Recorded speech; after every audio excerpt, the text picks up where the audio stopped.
Welcome to Real Life Mentoring, where we explore real life issues to help you make an authentic difference in the world. Hi, it's Chris and Christina. Today we're going to complete our discussion on how do you mentor. Just as a reminder, we're covering material that is part of a workshop that we lead in the local Oklahoma City area.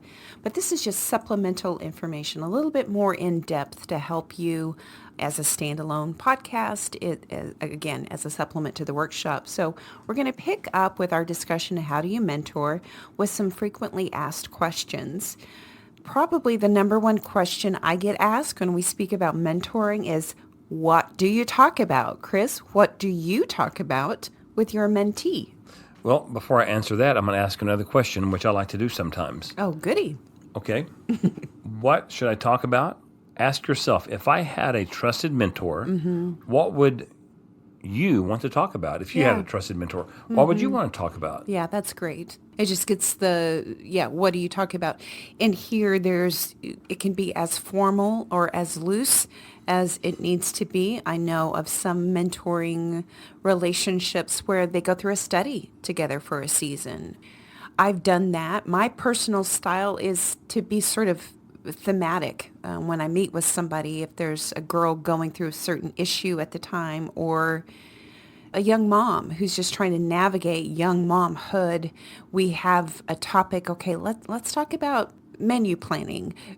And Wait, why do you call that fanatic? I didn't say fanatic. What did you say? Thematic. Oh, I got to. I thought Where we have themes that we're talking. I'm a bit of a fanatic. I thought menu planning. Why is that fanatical? No, we talk by themes. So it may be 1 or 2 weeks on this, or 1 or 2 weeks on that specific theme. It's like a recipe. A little bit of this, a little bit of that. Oh gosh. A great tool that we find super helpful, especially when you're beginning the relationship, is a tool that we like to call My Life, My Story. There's a podcast that we've done on that. But it's an excellent resource, an excellent tool to discover somebody's story from their past, their childhood. Where did they grow up? How was life being a member of their family? To then, what is the present? What are your struggles? What are your things that bring a lot of blessing into your life? That's a great, great tool. And the future is a piece of that as well. So what are you hoping for the future? Right. What are you stressed about for the future? Yeah. And I will clarify, as we've developed this tool over the years, you may jump around. Yeah. You may ask some questions about someone's past, which will take you to the present, or they may jump to the future. Mm-hmm. This is not a one-time sit down. No. We're going to get this covered. I need to know your life story.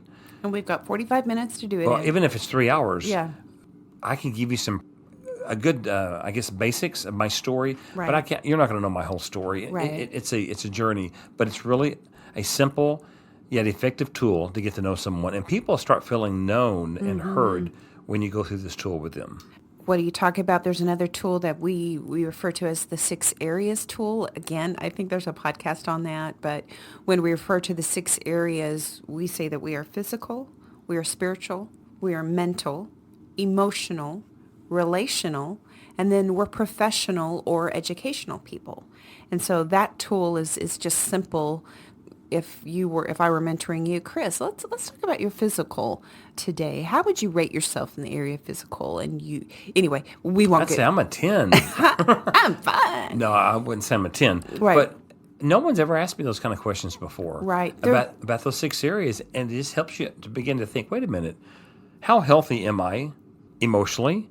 And sometimes it takes a question from a trusted mentor to ask me that. Right. So what you talk about really is determined by what are the goals of this relationship.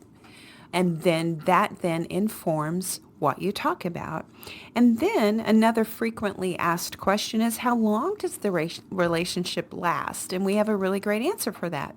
It depends. It depends. Sometimes it's short term, sometimes it's long term. Right. My personality and my bent tends to go toward, I want it to be long term because I really enjoy relationships. Mm-hmm. But I've also discovered I can only mentor so many men, and so some are just short lived. But it doesn't mean they cannot be influential and effective. Sure. I've got a good mix of both. I've had a lot of success where a young woman has come into my season for a specific goal. She needs help in a certain area. So she needs somebody older and wiser, whatever. And so we've met for 3 months or 6 months because we accomplished the goal. She gained some tools, some better understanding, and those have been great. Sometimes those are really good because okay, this is a short-term thing. Let's pack in as much as we can. And it has validity. It does. It truly does. It really does. Because I think about it, there have been some men in my life, it was just for short term. Yeah. And some things I needed or learned from. Mm-hmm. And so when we say long-term, what I find when I'm beginning a relationship with a mentee, my long-term relationships, they've progressed. It's not necessarily mentor-mentee, it's friendship. So I'm not in that mentor role any longer. They're just my friends. Yeah. Oh, I can see that. I'm going to mention two names. Okay. Philip and Kevin in my life. Started out as what would have appeared to have been short term. I hope they don't want to be kept confidential. They don't. They know I love them. There are a lot of Kevins and Philips in the world, by the way. Yeah. But anyway, these two men, I help fill a father figure role in their lives. Sure. And it's just worked out this way. The relationships have developed. They've had needs and desires that I could fulfill. We've learned a lot together, and it's just been a really great connection. And so they're like sons to me. And so I would say those guys are long term. And again, I don't talk to them all the time. Yeah. They live in another country, but we have something really special over time that's been built. Yeah. And we check in with one another. So let's just recap. What do you talk about? That depends on what the goal of the relationship is. If there's a specific theme, there is a task, a tool, whatever, then that informs what you talk about. You can use a tool. You can be a little bit rigid if you need to be, if that fits both personalities. But what the goal of relationship is determines what you talk about, as well as how long the relationship lasts. So let's look at some practical tips. These are just things that we have found over the past 30 years of working with people that are just practical things that make sense and work well. Again, the title of this part 2 is How Do You Mentor? Right. We're all about practical tools and tips to help you along the way. So one of the things is look people in the eyes. Thank them for taking the time to meet with you. That sounds like such a basic thing, but it's a great practical tip that makes people feel seen. Yeah, literally. No pun intended. Yeah. Make sure your body language is engaging. Sure. There will be some awkward conversations sometimes that Yeah. happen because when we open up, we start talking about things we're ashamed of, or we're embarrassed of, or they're just difficult topics. I've heard some things sometimes that actually have made me go, whoa, that is heavy, or man, I've never thought about that before. Yeah. I need to keep my facial expression calm. I don't want to freak them out, because they're trusting me again. So watch your body language. Right. I heard this said in a conference one time. I thought, well, that's weird, but I actually think it's a very good idea. They were talking about working with people, being a good mentor. And they said, practice your own facial expressions in the mirror. If you are not good at hiding what you're feeling on your face, practice. Practice intentional listening, or ask those around you, hey, are there facial expressions? Are there tics? Are there things that I'm doing that Wow. are Okay. distracting Okay. when somebody is listening? All right. That's good feedback. And we're never talking about being plastic on the outside. No. But if I'm sharing something, I don't want that's difficult to share. I don't want someone to have a shocked look on their face. They may feel shocked inside. Right. Help me out a bit, though. Or if you're close enough with somebody, if their resting face looks like they're a mean grouch, then help them with that. Yeah. Put away distractions while meeting. Biggest one, cell phones. Put away your cell phone. Or your smartwatch. Right. That is, I find that incredibly disrespectful when meeting with somebody and they're on their phone or glancing at their phone every time their watch beeps or whatever. Put away distractions. Again, these are practical tips, and there's more to the list than we're going to mention on this episode, but don't use overly complicated language, which can confuse people.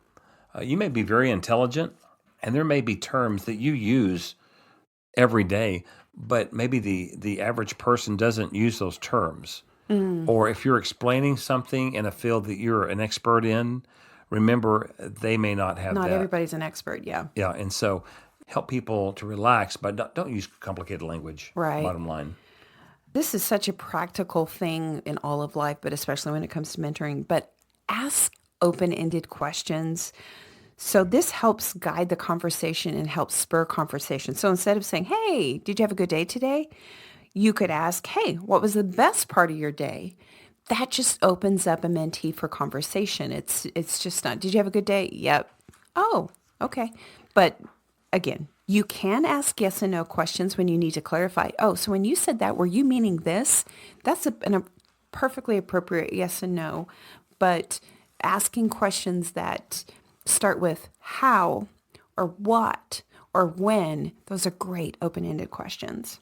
The mentoring relationship should have a goal. Yeah. Or maybe a few goals. The mentor and the mentee, they need to come up with these goals together. I think that's a big misconception with mentoring is what? You just sit around, drink coffee, and talk?